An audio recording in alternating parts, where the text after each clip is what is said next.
Rak kasalligi bo'yicha ham juda hozir murojaatlar ko'payib ketdi. Rak kasalini asosiy kelib chiqish sabablari nimadan ekanligini bilasizmi? Hammasi asabdan.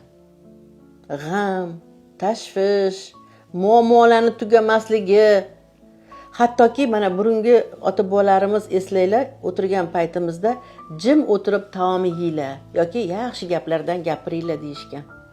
Mana shu yeyotgan taom paytida ham muammolar tugamaydi.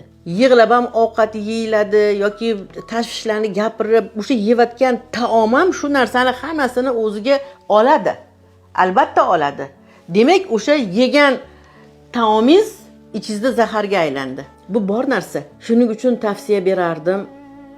Bu dunyoning tashvishlari, g'amlari hech qachon tugamaydi.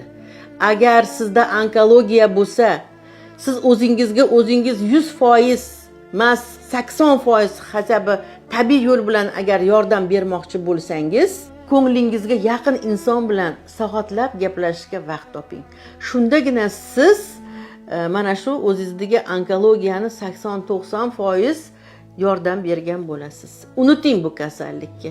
Sizga hatto shunaqa diagnoz qo'ygan bo'lsa ham, mana shu kompyuteringizdan o'chirib tashlang bu kasallikni.